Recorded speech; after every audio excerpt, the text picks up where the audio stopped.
And good evening and welcome to everybody. And welcome to, now I've got this as the 11th episode, but because we weren't completely the same last week, this counts as the 10th episode of the Maternity Midwifery Hour. And I'm really pleased to be here with you. My name's Sue Macdonald. I'm the curator of the Maternity and Midwifery festivals and these hours.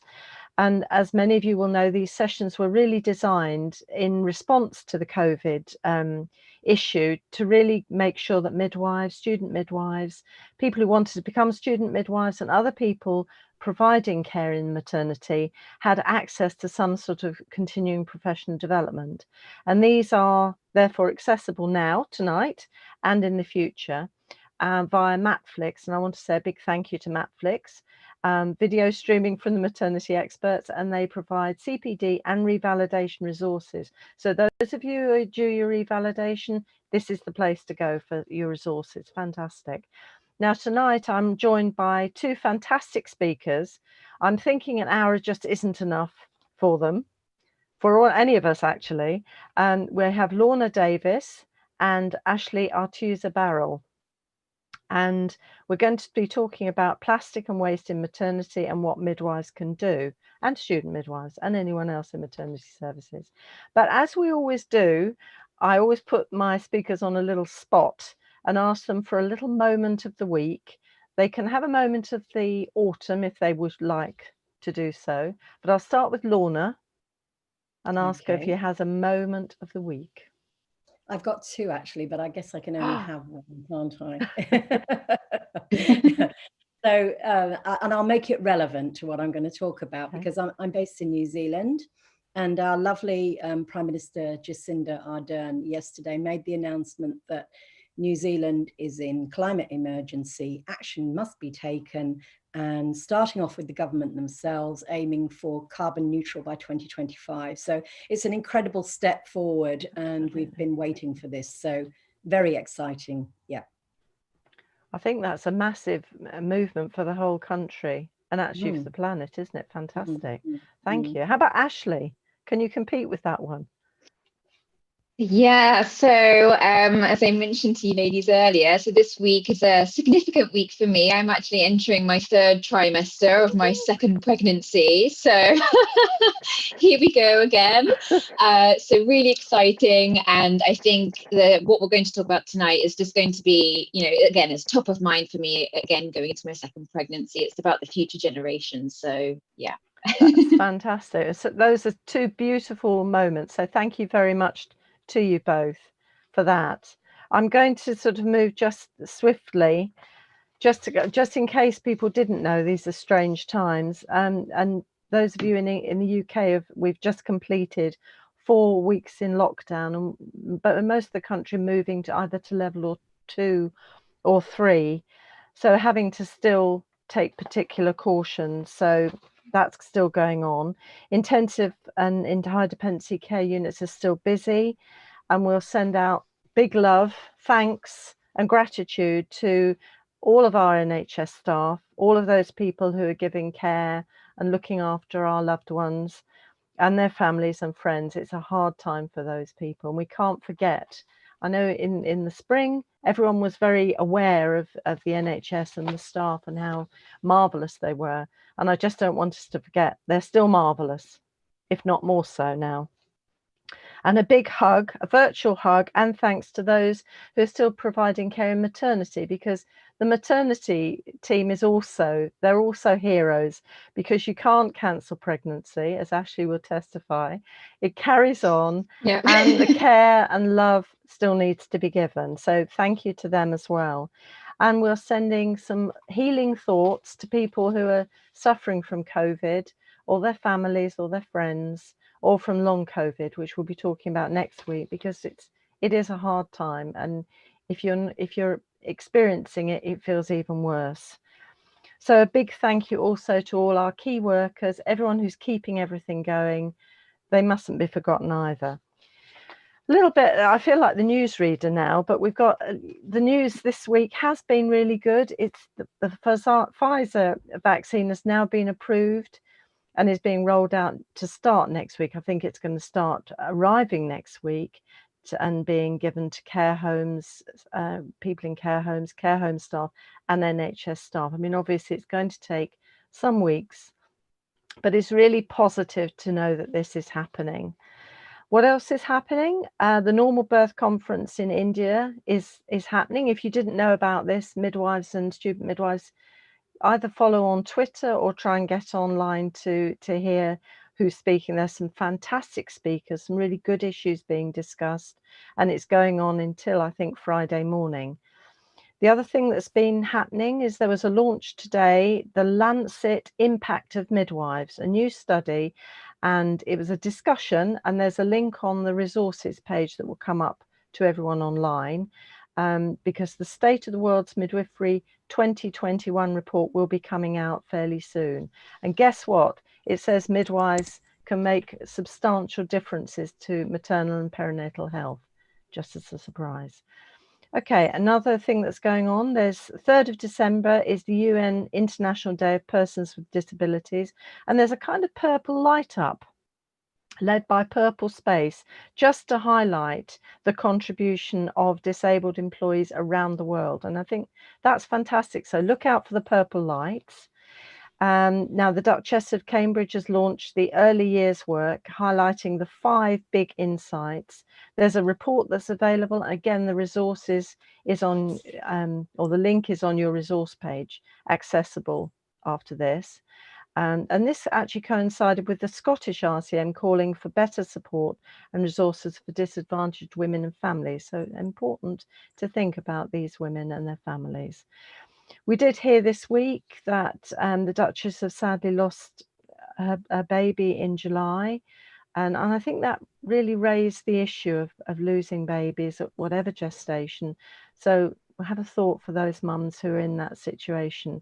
Very sad and very difficult to cope with. There's been some discussion about the needs of fathers as well, because sometimes they can be forgotten, especially with, I think, with miscarriages. So let's think about that. Also, last thing, December is Human Rights Month. Very important to all of us. Okay, so check out the resources page for updated resources and references, especially for tonight's session, because that will be really useful to you.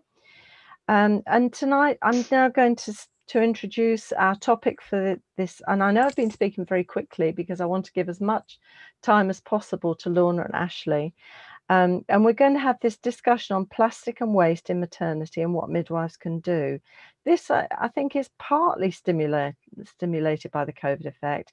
You know, getting used to seeing PPE being used, getting used to gloves and masks, even in the home setting. And I think I said at the festival last week, I've got used to seeing when I'm running in the morning. That sounds very healthy. Seeing people who've thrown gloves and masks and all sorts on the roadway and feeling very upset, because I know even if I'm picking things up, there's a whole load of stuff that's going to end up in our oceans and is going to affect our wildlife and all of us. So we also have global warming, and we have the carbon footprints, and it's an issue for all of us. And what can we as midwives do, and does it really matter? I'm posing that question. I know it's going to be answered beautifully this evening, because I'm going to introduce now Ashley Artuza-Barrell. She's the founder and campaigner of My Son's Planet, which is a fantastic website. Again, that's on the list of resources. She describes herself as an international mama, and she includes her papa with roots in England, Scotland, Italy, Spain, and Argentina. And she says it was the birth of her son that really ignited her passion and interest in addressing sustainability and becoming eco-conscious and sharing this knowledge. And she set up the charity to do this.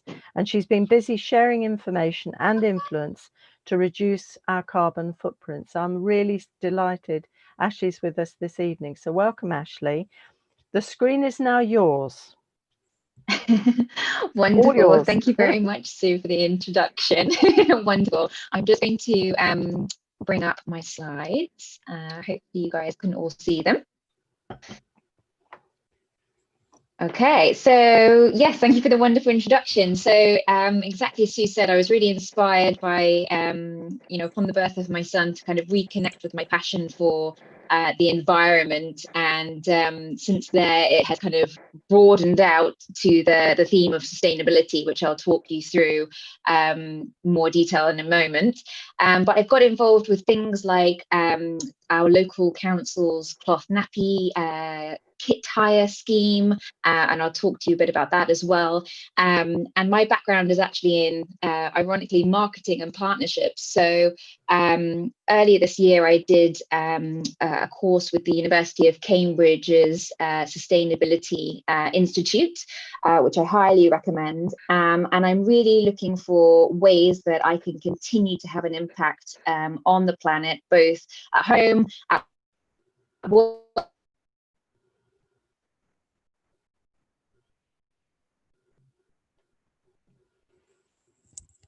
for professionals today. So I'm really honoured to be a part of this. So as some of you should know, we set up a bit of a survey covering a range of different questions, and I'm going to cover some of the highlights today, as well as some other areas. So the first one I wanted to talk about, which was a question that I kind of reflected back on, was, what does sustainability mean to you? And it was really exciting to see all the different answers that came in. So I'm just going to bring onto screen now, if you can see them.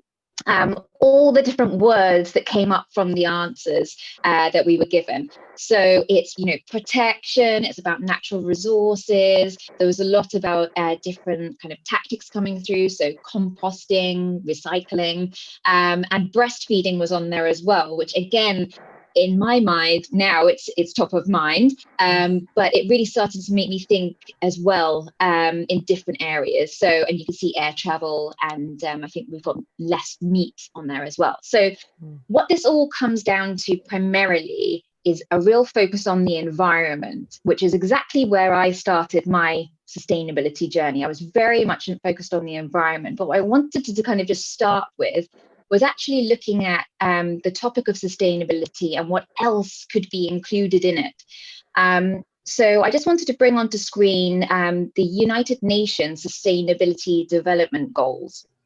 So hopefully you can see them more clearly, but you can definitely see that there's a presence of environment in here with some of their goals, but there's also social matters that come into play.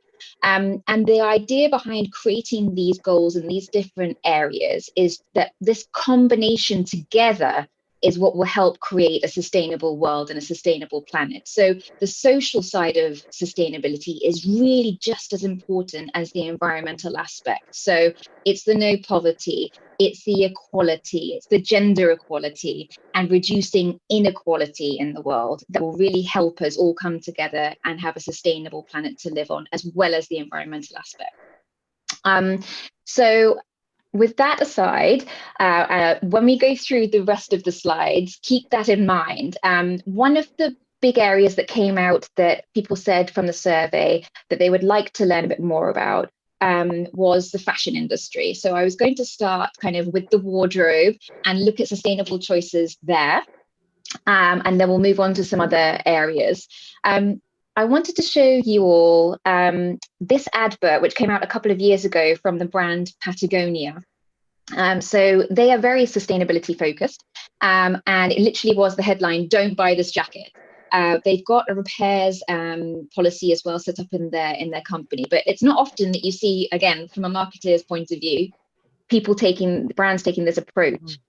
And obviously, fast fashion is very much top of mind for a lot of people at the moment, and finding ways around just relying on that. A huge amount of waste is generated from fast fashion. We've got some stats here for you guys to have a look at. But the other thing that I've recently discovered is actually the returns side of things.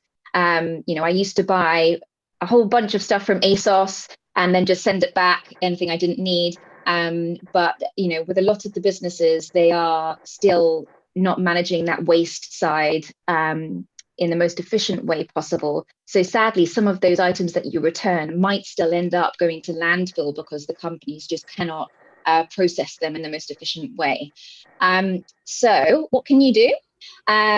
So this kind of buyer's hierarchy on the left is a great visual to have top of mind when you're thinking about purchasing something.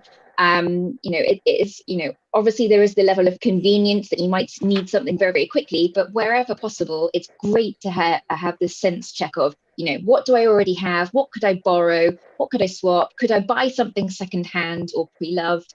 Could I make it? And if not, then right, okay, I'll buy it. There's some great examples of new types of businesses here as well that I've included if you're not familiar with some of them. The likes of Her Collective and Bundle and Joy are actually rental models. So you can rent your clothes and then return them when you're done. So in terms of that kind of seasonal aspect of fashion, that's really great. And the Bundle and Joy one actually is a maternity rental. Because again, in the maternity space, you think about how long women actually wear some of these clothes for. It's not particularly huge amount of time. And, often afterwards, they just won't go back to wearing them. And then Vinted, Depop and Pure Bundle, these are all areas and marketplace where you can buy pre-loved clothes. Pure Bundle is actually for children, and if you go onto my Instagram account, or you can contact me, there's a 15% discount there as well. And I've included some other brands for you to have a look at here. Lost stock is really interesting as well. There was a lot in the news earlier on this year about companies that didn't pay for clothes that had been produced from factories from Bangladesh and so forth. And this company bought that stock and were successfully delivering it to consumers that still wanted to buy it. So some really fantastic brands here to have a look at. And then I've just kind of put a few headlines here in terms of different things to consider when you're wanting to buy from shops. So what kind of model is it are you buying from? Is it a rental model? Is it pre-loved? What kind of materials are used in the fabrics you could look at?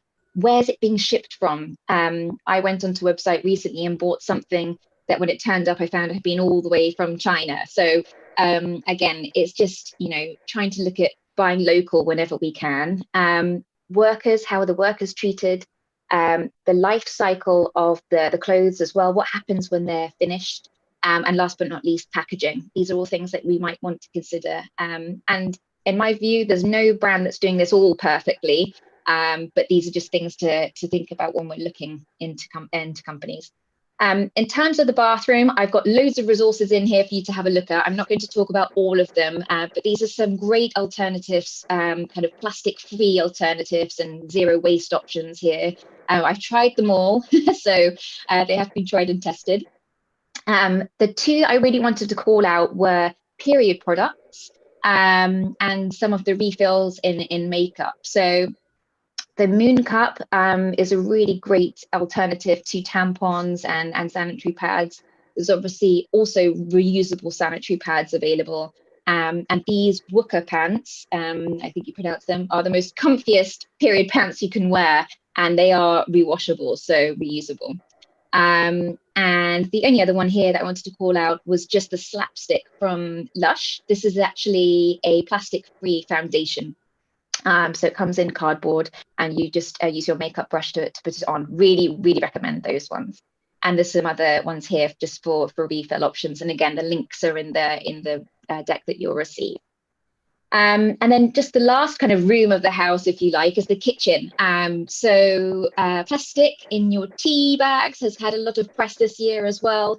So a wonderful alternative to this is, there are some great brands like Pucker Tea, for example, and some others that are doing compostable tea bags. But even better than that, I would say, is Loose Tea. And I've even included a link to a particular tea strainer that I love to use. You literally just twist the handle, scoop up your loose tea, and pop it into your teacup, and you're ready to go. The other aspect within the kitchen that I'd really recommend you having a look at is to see if you have a local zero waste shop. So they're lovely community places, and you can go and stock up on grains, pasta, nuts, you name it, and you take your own containers and can refill essentially. So there's some good options online there. Last but not least, what I wanted to just talk to you about was cloth nappies. So as I mentioned, I'm a host for the local trial kit. And it was great in the survey to see that I think it was about a third of people that answered had seen cloth nappies being used by parents. Some of them had been asked, for details. And some of you had also seen live demos, which is fantastic because I'm really passionate about this area. And I think this is one of the biggest areas that we can help families to make reduce their impact on the environment. And I'll talk you through just very briefly about some of those areas. So out of the respondents, there were some of you that were already using cloth nappies, which is wonderful, and some of you that had used them more recently or maybe years ago when you were bringing up your children. So they've come on a long way. They are now have a model here, very cute prints and really very, very reliable.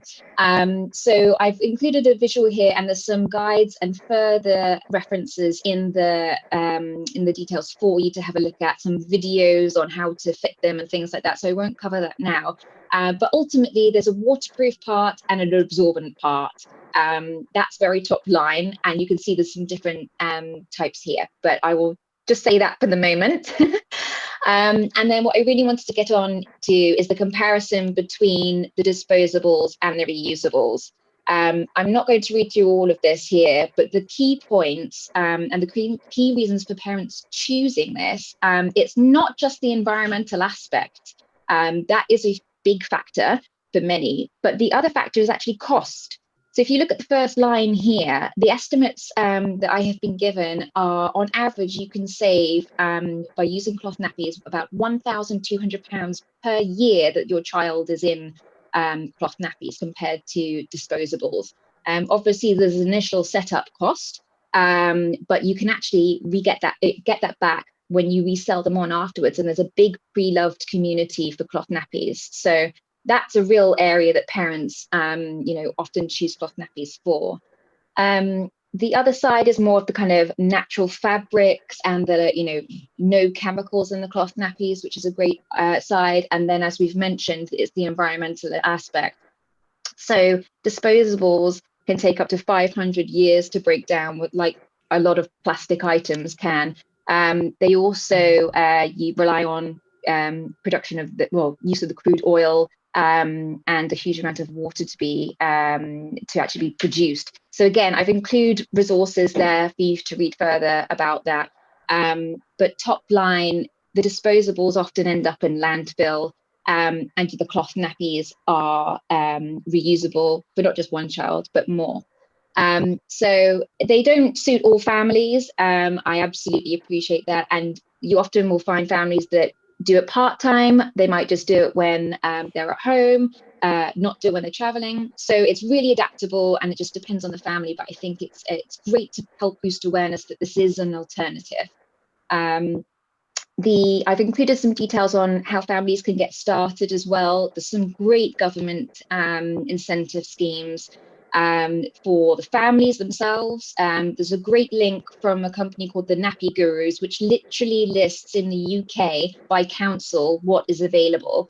So often you will have either a trial kit, like I've talked about already, which would be a range of different nappies and sizes and brands for the parents to try for free for 2 weeks or 4 weeks. They return the kit afterwards, and that's it. But it's a good tester for them. Or there would be a voucher scheme in place, which can range from 25, I think I've seen, up to maybe £80. The parents can take that voucher and spend it online to buy new nappies with one of the retailers. And that's included in the Scottish Baby Box, which launched, I think, maybe earlier this year or last year. And yeah, so there's also a link on my website as well with some other tips about how to get started. I've included also just some top line details on washing, but I won't go through that now because it's quite straightforward and I'm conscious of time. But if anyone's got any questions, please just let me know. I'm happy to help. And then just to finish up, really, my top tips in dealing with sustainability. I think, these are my learnings. Rome definitely was not built in a day. And, it's the same applies for your sustainability journey. Don't try and take too much on in one go. Just do it step by step. I was given some great words of wisdom that, you know, maybe pick a room in the house to tackle first, or maybe it's just one thing, like, you know, reducing your plastic and then building up from there. I think it's easier to deal with that way. And a couple of the other areas, you know, be kind to yourself and to others. We're all at very different stages in our journeys. And I think we'll get even further if we act together as a team, asking each other for support. And I think this leads in really nicely to, you know, what can be done in the workplace as well, because there's so many different passionate people that it's only when you start up the conversation, you realize just how many people are around you that are passionate about the topic, like everyone that's on the call today. So I think just get stuck in, just go for it. And, you know, it's a never ending journey. Just continue to learn. And I've included some other thought starters that you can have a read through, and just other areas to cover. But that was it. I hope I was okay for time. Yeah, you're good. You're good for time. You're good for time, Ashley. Good. No, that was really useful. Gosh, I feel quite as though we've galloped around the house, round about the house. And I love the hierarchy of buying things. That was really a useful thing to have, because I think it's very tempting. We're so used to, if you want something now, our society, you can just go and buy it. And it's almost like it's better to buy than you know, mend something So true. you have. I actually found myself darning somebody's sweater, and it was quite tricky, but once I'd done it, it's still going quite strong, and it's very positive, because those skills are very, well, they're very positive. It means you don't have to throw away a favorite sweater, for example. Yeah, you get the satisfaction from doing it. And I think some of the skills we've just lost, sadly, over time. So yeah. Yeah, absolutely. I can give advice on how to darn using a little mending mushroom. The other thing I think, perfect. the other thing I've used is using a loofah sponge, because I was finding in the washing up, I'm going into your kitchen now, and we were having these little spongy things, and very cheap, very efficient. Yeah. But actually, they're nylon. So I started using a loofah. You know, it came in, it looked just like a little wash pad that big, and it looks like a squished down loofah, and it puffs up once you get it a bit wet. And it's so much better than a sponge. It cleans things much better. Yeah. And when it starts falling apart, you just pop it in the composting. So that's another tip. That's what we've got as well. They're brilliant. Yeah, exactly. And if you're very clever, you can grow a loofah and turn it in a washing sponge. But I have to say, it's trickier than it looks. And they're quite cheap to buy anyway. Well, that's fantastic. Thank you so much, Ashley, for getting us started Wonderful. on that. You're very welcome. And we'll wait for any questions. Remember, those of you watching, if you've got any little questions, there's time at the end of the session for some questions. So pop them down on the live feed. So next we have Lorna Davies, Dr. Lorna Davies. She's academic manager and associate head of midwifery, all the way from New Zealand. So for Lorna, this is first thing in the morning. So thank you so much, Lorna, for getting up early so you could join us. She's been working in midwifery education for over 2 decades, and for the last 15 years in Christchurch in New Zealand. She's currently employed as an academic manager. She's a researcher, she's an author, and she's published extensively in journals. She's done chapters in books, and also some books herself. And her PhD explored midwives' understanding and attitudes towards sustainability and midwifery practice. So slightly different perspective to Ashley, but the same at the heart. And her research interests are sustainability in healthcare, self-care, education and workforce issues. And I don't know how you managed to fit all this in, really, Lorna. She's married with 3 adult children and a granddaughter. And welcome this morning for you, but this evening for us. And thank you very much for coming to speak to us. The screen is now yours, Lorna. I better unmute myself, hadn't I? Thank you, Sue, for that introduction. So yeah, it's a beautiful, glorious day here in New Zealand, and Yeah, it's spring. Well, it's early summer now, actually. It's December the 1st yesterday. So I'm going to carry on. Thank you, Ashley, because some of the things that you introduced kind of lead beautifully into the discussion around midwifery, specifically plastics and waste.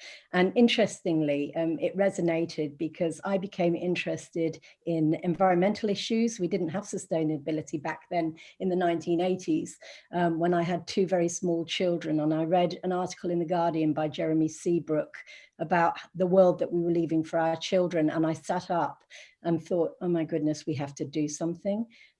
Sadly, I think things have got worse rather than better in many ways, but there is a raising of consciousness happening at the moment, particularly, that gives me hope for the future. And having a granddaughter, I'm now in that second generation of concern about what we're doing for our kids. And I think in terms of midwifery, it's quite a good point to kind of recognize that in many ways, pregnancy is a time when women and their partners become more aware of issues relating to climate change and climate emergency. As I said, our Prime Minister announced yesterday. It's happening in a lot of other countries as well. So it's there again. I'm a bit obsessed with Jacinda Ardern, as you can say, but I'm just very chuffed about that. Yeah. And also the UN Secretary General yesterday I'm talking about yesterday because I'm in Thursday morning now, of course, probably the strongest he's ever made about humanity waging war on nature. You know, that's a fairly strong statement. And, you know, we haven't got a lot of time to really get our act together and start to make a huge difference. And COVID has kind of got in the way. You know, wherever you turn, I mean, to a degree, wherever you turn, you're still seeing stuff on climate warming. But, you know, COVID has kind of taken, although there are parallels and there's a fairly compelling argument for COVID being almost part of the package as far as climate management is concerned. The photograph there is the school strikes, which took place in New Zealand, as they did in many other parts of the world earlier in the year, led by Greta Thunberg, of course. In terms of health, I'm not going to talk very much about health generally. It's an area that I am very interested in, but I want to focus on maternity and midwifery. But we know that 8 million tons of plastic end up in oceans every year. Very depressing photographs of wildlife who've you know, got caught up in plastic bottle tops and that kind of thing. And 25% of the waste generated by a hospital is plastic. Gibbons has published a really interesting study where a single hysterectomy found that the procedure can produce up to 20 pounds of waste, most of which is plastic.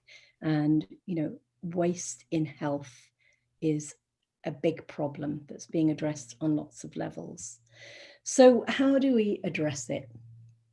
I just want to kind of give you a little bit of information about my involvement as an educator in midwifery and how we've gone about trying to make a difference, raise consciousness, and hopefully send people out into practice from a Bachelor of Midwifery program with an eye on some of the issues relating to this subject.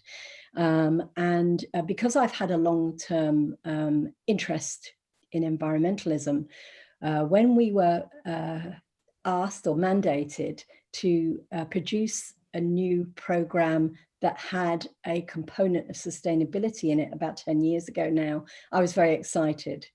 And I went off to see what I could include in some courses that we were going to use within the program, and found there was very, very little that related to midwifery. There was such a dearth, it was untrue.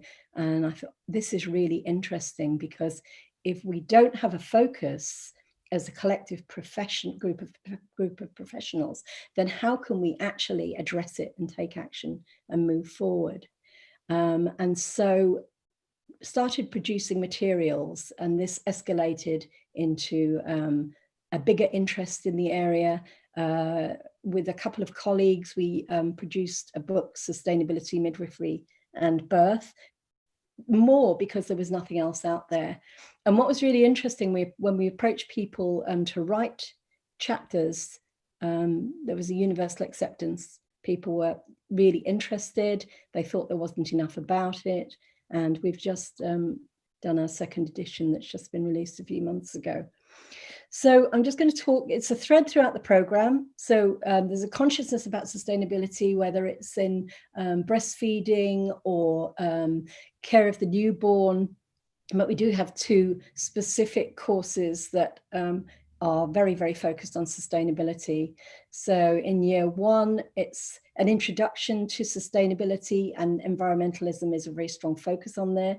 I made a mistake actually initially when we launched it. I had a focus on what climate change was going to do if we weren't careful.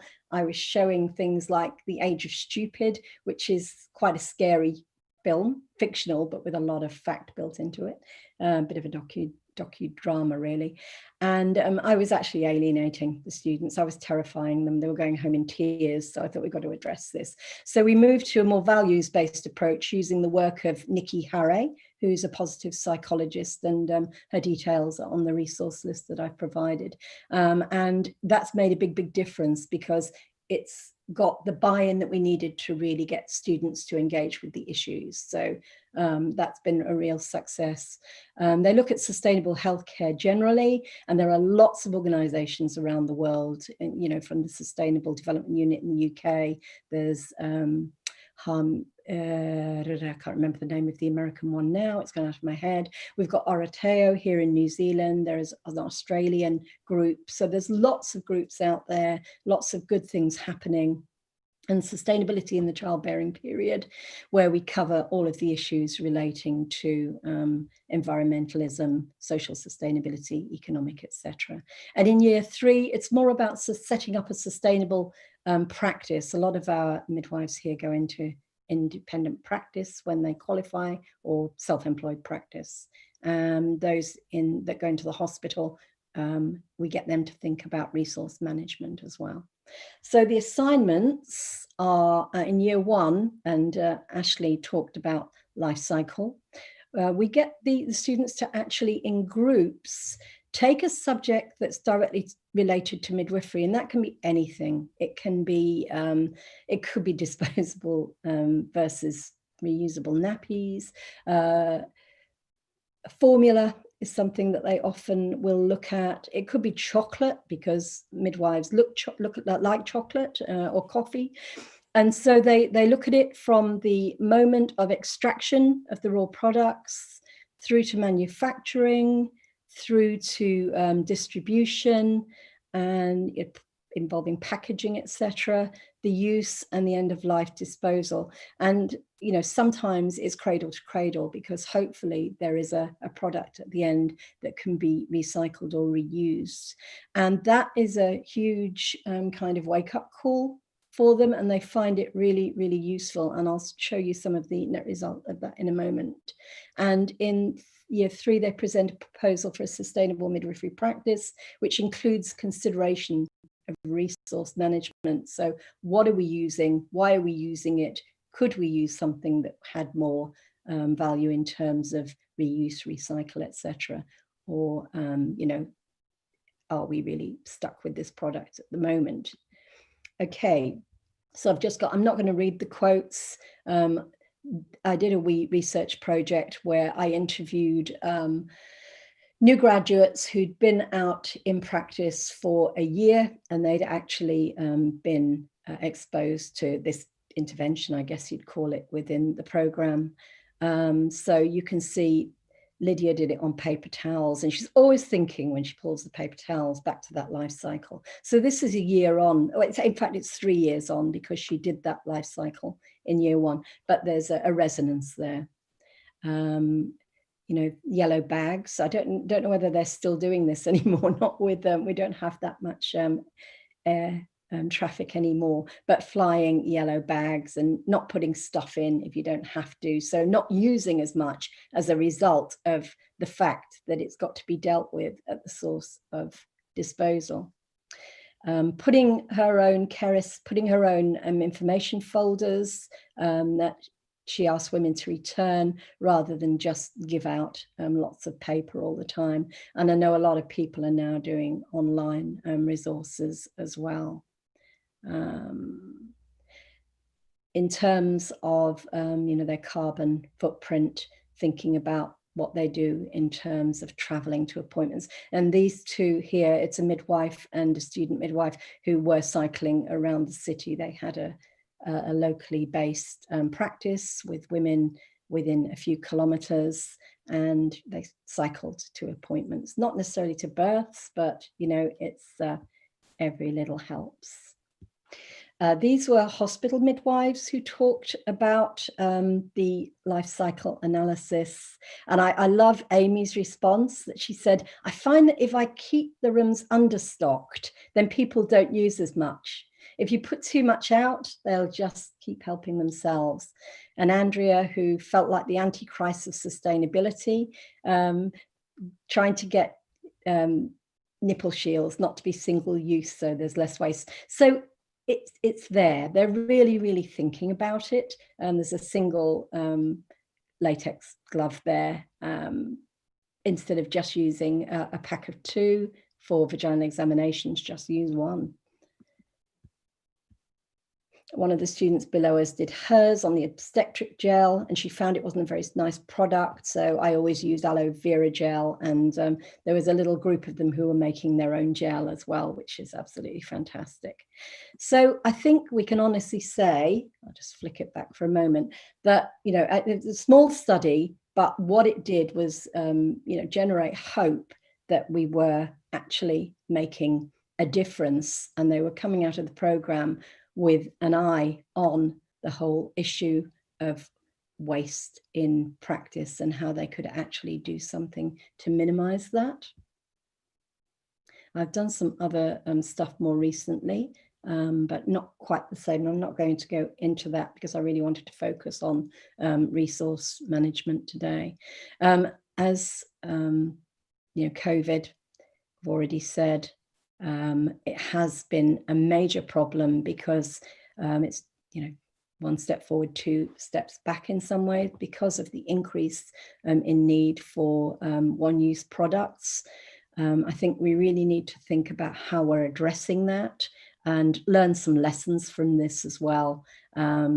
We've dodged a bullet in New Zealand. We really haven't had the problems, but I know it's a major problem, and I'm seeing photographs in the media of masks, being washed up on beaches in droves, and it's not a pretty sight. But claims have, and I can't remember where they're from actually. I think it's European anyway. They've done some work around this, and I think the disruption of COVID-19 pandemic can lead to large and persistent changes in economic structures. In a sense, the outbreak presents a rare chance to shift modern product systems towards a more sustainable future trajectory. And I think we need to remember that, there is always an upside to every downside. It might seem very frustrating, but let's actually move forward and do something with this.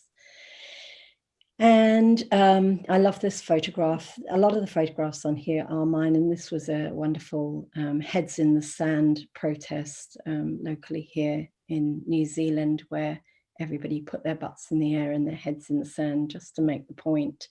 And I think this is a fabulous book by Washington and Cook. Humans have always used denial. When we're afraid, guilty, confused, or when something interferes with our self-image, we tend to deny it, yet denial is a delusion. When it impacts on the health of oneself or society or the world, it becomes a pathology. Climate change denial is such a case. And it's here, it's not going to go away. We have to take action. And I think we can do that. And I think we can do it particularly well if we manage it at a collective level. And our own professional field is a really good place to start. There is some fantastic research out there that demonstrates that, if it's our own sphere of practice, we're more protective about it. We're working with women and families. We can provide wonderful leadership and role modeling to encourage them. As Ashley said, the introduction of cloth versus disposable nappy, simple start, but they're sponges, they're interested, they want to do the best for their children. They don't want their kids to inherit a burnt out earth. And we have a huge role to play in that. So I would say, let's stop being ostriches. Let's get our head out of the sands. Let's take some responsibility. And I know we already are to some extent. I think we can do a lot more. And by working together, we can achieve some really significant change. So thank you. Thank you, Lorna. That was fantastic. And I love some of your images, especially the ostrich. I know, it's great, isn't it? Apart from, I noticed the dog hasn't got his head in the sand. No, he hasn't. No. maybe we should learn something from that, shouldn't we? Crikey. Now, that's absolutely fabulous. I think we've had two fantastic speakers, and we do have a few comments. I've had a comment from Sarah Smith. Hi, Sarah, who says, I love you have sustainability module in your degree. I really would love there to be more about sustainability in our everyday work. Now that's a comment more than a question, but it sort of gets the question ticking over in your mind how you can get it in. And I think what's come from both of you is that it's down to each of us to kind of start raising it and thinking about it and talking about it. There's also another comment which I think is good, and I don't know who it's from, but it's a good one because it's something a bit like Lorna said earlier. I just wanted to offer a summary phrase I've been using for a long time. Where did this come from? Where will it go after I'm done with it? It's a phrase that really works when discussing these issues with children. I think that's a really good comment. Yeah. Thank you. Whoever that was, thank you. Good one. Now I've got Jenny Hall. Hi, Jenny, who is saying to someone who's in poverty, and that's a big issue at the moment. There's been some really very sad images of people who are in real trouble at the moment. So we have to be very aware of that. To someone who's in poverty, trying to get reusable nappies is difficult as they have no ability to get the information about reusables and end up relying on cheap disposables from supermarkets. Also, and this is a good point, washing, etc. is difficult. What can midwives do to try to encourage councils and trusts, hospital trusts, to provide reusable nappies or nappy washing services to help these women? Well, who would like to take that one first? Ashley?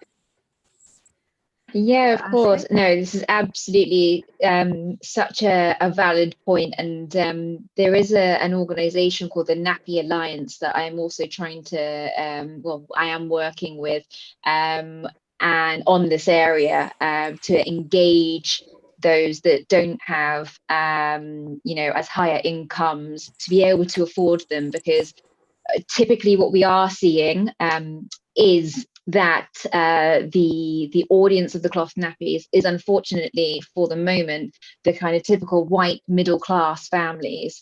And what I'm trying to do with the Nappy Alliance is expand that out so it's all demographics, and particularly because of the cost savings in the longer term, look at how the companies that are selling the nappies can actually help that. So the first kind of tip would be that the families could opt for buying secondhand pre-loved. I mean, I got all of my nappies pre-loved.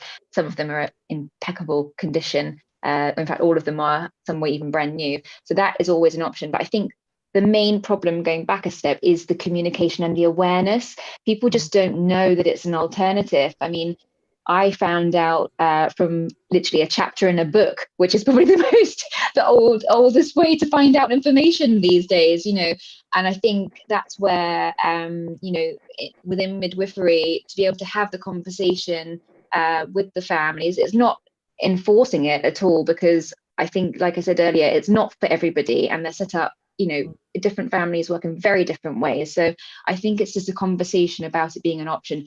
But lots of families that might not go into cloth nappies, another area which I didn't speak about was actually reusable wipes, because the wet wipes, they also take between 200, I think, to 500 years to break down. So even swapping them out is a massive, can make a massive difference. And families, I've just got some here. There's a link in the presentation to a brand called Cheeky Wipes. I mean, they're literally flannels. So even if the parents can't buy Cheeky Wipes, you could cut up old towels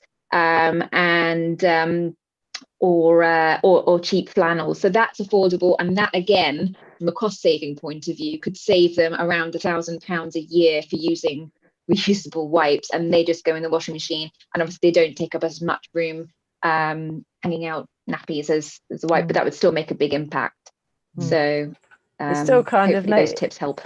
Yeah, I think that's, and I love those little cheeky wipes, and they look good cosmetic ones as well. But I guess it comes back to the washing.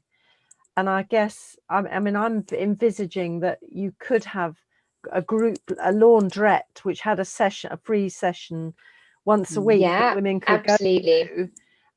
Because that could actually work well at women getting together as well, because social isolation has been a big thing. I think you're right. Can I say something about? And I think Sorry, Ashley. I cut in No, front. go on. No, go ahead. No, I was just going to say, actually, in the hospital setting as well. And Jenny, you might even remember the days when we were actually using reusable nappies in maternity. And there has been a reintroduction in some of the hospitals here in New Zealand. They are also using reusable Inco pads as well in some units. So it is starting to happen. But the major problem is that we kind of disestablished a lot of laundry services because of the whole move into the marketplace and increased competition within healthcare. So, the kind of the whole ideological framework, it's systemic. At the end of the day, it's, what we're doing is kind of, we're doing something really useful and we're raising consciousness, but we need, big changes societally for real change to take effect. But, it's that Margaret Mead thing, anyone, I can't remember the actual quote, but around never believe that a small group of people can't change the world. It's the only thing that ever has.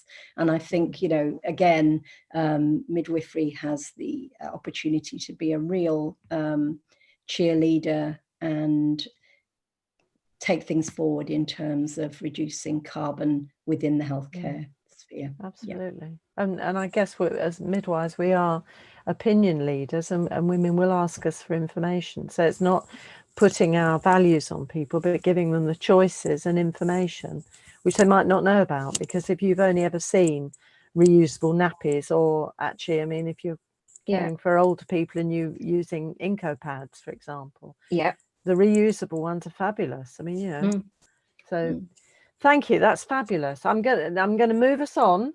Because I've got, and while I'm looking over here is my other screen has got the questions on. So it's Jenny sorted out. We've got a comment from Sarah again, Sarah Smith. I didn't qualify for nappy vouchers, but they would have been useful. I was lucky to know where to buy washable pre-loved nappies. I love this phrase, pre-loved. It sounds lovely. But it is hard for families to find the information when they don't know where to start. How can we help share this information more widely? And there's a kind of linked, actually there's a linked comment from Chris Warren saying a local woman started a washable nappy service close to me when my daughter was 6 months old. It was great. I hardly ever needed to wash nappies again. Well, that sounds good, doesn't it? That sounds even better. But so that's again getting information to women, isn't it, about the choices they have.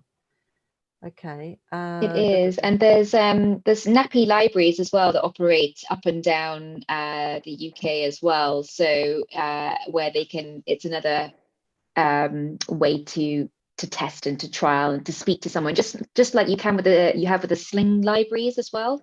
It's the equivalent of that. So it's just fabulous. Getting the information out there. I think driving the education as much as we can, so everyone can understand it, and then starting those conversations. And it's maybe about creating community, isn't it? It's Yeah, creating communities, It really. is. Yeah. yeah. Putting And women in touch that's with each good. other. And maybe that way of reducing, I mean, it's quite interesting that some of the words that you use, like pre-loved and toy library, nappy library, Yeah, exactly. kind of might Yeah. take away the stigma of having something secondhand. Because, of course, for some people, having a Yeah, secondhand thing, they want the best for their babies and their children. So it's moving absolutely. on. And I think it is that. And I think that's kind of where I started when I was thinking, with our first, with my little boy, I thought I needed everything brand spanking new because that's just how you did it. And then actually, the more we looked into it, it was like, well, not only is it an environmental impact that you can have by buying secondhand or pre-love, but the cost savings as well. I mean, there's so much costs, isn't there, involved having a child, that I think for all families can benefit from that. And half the time you might be finding something which is actually pretty much brand new anyway, whether it's nappies, or there's also a company that's doing renting buggies now, buggies and prams. So there's some really interesting innovative businesses out there. But I think, and the community aspect I just wanted to touch on as well, because there's a huge community on Facebook for cloth nappies, and I've seen some really touching stories. So I've included one in the slides, the UK cloth nappy, and one scenario that we spoke about earlier, not having, coming from an impoverished background, not having the funds available. There was one mum that posted on there saying, my husband's just been laid off, I'm not working, we're struggling to make ends meet, but I would still like to test them out. Any advice? And within about half an hour, she had about, I don't know how many comments of people saying, I've got nappies, I'll send them to you. And it was so lovely to see that. So the community that is there, we're all, very much ambassadors and trying to spread the word, and we just want to help people. So I think there's lots of people that, are in that space willing to help, whether it's advice or giving nappies, which is lovely, really lovely to see. And we're back to the community bit again, which is fun. Yeah, Did you want to say something, Lorna? Yeah, I think we have to get away from the second-hand is second-rate myth as well. And it's perpetuated by the industry. The baby products industry have a huge vested interest in actually making sure that everybody goes out and buys new stuff all the time. And again, I think, we have to engage in discussion around that, in terms of, hand-me-downs are something that we've done for millennia, and you don't have to have the bright, shiny stuff that sells the message that, to be a good parent, you have to have the best and the most contemporary of everything. So, yeah, and there's a lot of work to be done. Yeah, that's fabulous. Thank you. And I think it moves us away from that idea of consumerism, doesn't it? Consumerism to more of experiences. So how much stuff do we really need? And actually, isn't it more about spending time together? That's a really good, I mean, I think what's coming out of here is very much community and valuing things that exist already, and maybe going back a little bit to the good things of recycling and having the hand-me-downs or secondhand or whatever. I'll just try and get one more question from Deborah.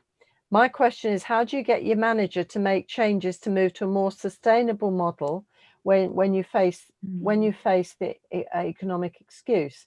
Are there any resources which demonstrate the economic argument of moving towards sustainability? And I bet Lorna knows one. Yeah, there absolutely are. And it is hard when you're faced with a brick wall, and there is a lot of denial, as we've already said, out there. And I think that's fear-based. So I think it's taking the fear out. Actually, from an economic perspective, there's no argument that working sustainably is cheaper. Somebody like Kate Raworth, who wrote Donut Economics, presents a really compelling case for that. So perhaps introducing your manager to Kate Raworth. But the Sustainable Development Unit have got heaps of information around, economics. environmental consideration leads to economic savings in any area in the long run. There might be some transitional issues, but it's speculating really to achieve cost savings and changes that are for the good of everybody. So, and actually, I think developing groups. We've got a local group in Christchurch here, and it's interprofessional. We have doctors, speech therapists, physiotherapists, midwives, nurses, and we all get together a couple of times a year. We share experiences from practice. We have a national conference here, and just generating that kind of interest, you start to bring people on board. But the economic arguments are sometimes difficult, but perhaps not as difficult as we perceive. But we can get there. That's great.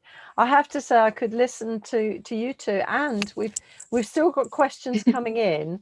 So just to say to anyone who's put a question up, we'll try and answer these as they're coming through.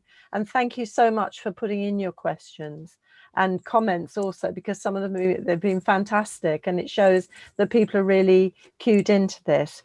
I have to bring it to an end, and I'm really sad, but thank you so much to Lorna and Ashley for joining us this evening and really giving us that perspective on sustainability that we need to be able to share with our colleagues. So thank you so much. There's resources that will be available on the website and on the Facebook on Friday. Also, next week, we'll be looking at long COVID, and we have Dr. Claire Rayner, specialist in occupational health, and Elaine Hanzak, author on perinatal mental illness, who are both going to be talking about the experience of long COVID, which is in the news. Don't forget, 13th of January is 2021's London Online Festival, so please book in for that. And in the meantime, thank you so much for tuning in. We look forward to seeing some of you next week.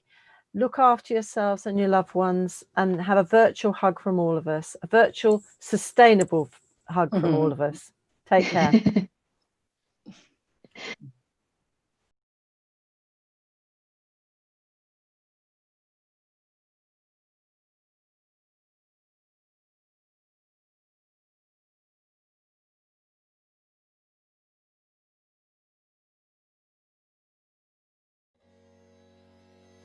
The Maternity and Midwifery Forum brings you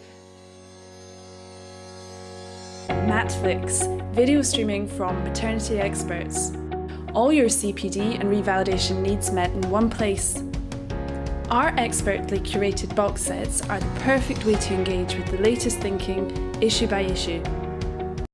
They make revalidation easy and are the perfect accompaniment to any project or university coursework. In addition to video from expert speakers across maternity and midwifery, there is easily accessible research and links to the latest government policy documents. Our reflective questions at the end are the perfect primer for revalidation. In the same way the Maternity and Midwifery Forum provides certificates to show that you have attended these festivals, we can provide certificates for those who have consumed the content of a box set and submitted their written answers to the reflective questions provided by our curator, Dr. Jenny Hall. Midwives, maternity professionals and students, do not miss out. Subscribe to Matflix today. Box sets are just £17.50 each, or access to them all starts at £8.99 per month, and only £5.99 for Maternity and Midwifery Festival attendees.